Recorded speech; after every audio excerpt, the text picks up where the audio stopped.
पाठ 21 विराम चिन्ह। रुको मत आगे बढ़ो। रुको मत आगे बढ़ो। यह वाक्य देखने में समान लगते हैं, किंतु विराम चिन्ह के कारण दोनों वाक्यों का अर्थ बदल गया है। चित्र 1 में रुको मत आगे बढ़ो में व्यक्ति रुकने का संकेत दे रहा है। चित्र 2 में रुको मत आगे बढ़ो में व्यक्ति आगे बढ़ने का संकेत दे रहा है। विराम का अर्थ है रुकना या विश्राम लेना। वाक्य में अर्थ और भाव को व्यक्त करने के लिए उचित विराम चिन्ह का प्रयोग आवश्यक है। ऐसा न करने पर दिए चित्र के अनुसार वाक्य का विपरीत अर्थ भी हो सकता है।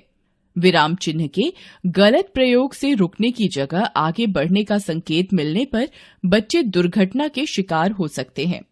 भाव को स्पष्ट करने के लिए वाक्य में प्रयोग किए जाने वाले चिन्ह विराम चिन्ह कहलाते हैं। हिंदी में प्रयुक्त विराम चिन्ह निम्नलिखित हैं। विराम चिन्ह का नाम विराम चिन्ह, पूर्ण विराम, उपविराम, अल्प विराम, अर्धविराम, प्रश्न सूचक चिन्ह, विस्मयादि बोधक चिन्ह, योजक चिन्ह, निर्देशक चिन्ह, कोष्ठक, उद्धरण चिन्ह, त्रुटि चिन्ह, लोप चिन्ह, विवरण चिन्ह, लाघव चिन्ह। पूर्ण विराम यह वाक्य समाप्ति का सूचक होता है। हिंदी देवनागरी लिपि में पहले इसे से चिन्हित किया जाता था, किंतु आजकल अंग्रेजी के प्रभाव में का भी प्रयोग प्रचलित हो गया है। जैसे वह विद्यालय गया, वह स्कूल जाएगी। उपविराम वाक्य में किसी उदाहरण के लिए अथवा आगे लिखी बात का संकेत करने के लिए उपविराम का प्रयोग किया जाता है। जैसे वचन 2 प्रकार के होते हैं, एक वचन और बहुवचन। भारत एक दृष्टि में। अल्प विराम जब वाक्य में किसी कारण से बीच में अल्पकाल के लिए रुकना हो तो अल्प विराम का प्रयोग होता है। जैसे गीता, रीता और सीता ग्रीष्मावकाश में अपनी नानी के यहाँ गईं। जानकीनाथ साहसी, धैर्यवान, उदार और दयालु युवक था। अर्धविराम किसी वाक्य में अल्प विराम की अपेक्षा कुछ अधिक रुकने की दशा में अर्धविराम का प्रयोग किया जाता है। जैसे सूरज निकला, धूप खिल उठी, पक्षी चहचहा उठे, वे बालक बधिर हैं, भला आपकी बात कैसे सुनेंगे।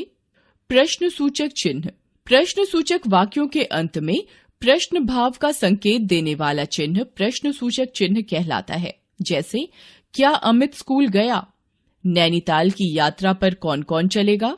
विस्मयादि बोधक चिन्ह हर्ष, घृणा, शोक, आश्चर्य आदि भाव दर्शाने वाले वाक्यों में विस्मयादि बोधक चिन्ह का प्रयोग किया जाता है। जैसे अरे आप अभी गए नहीं, हाय मेरा सूटकेस चोरी हो गया।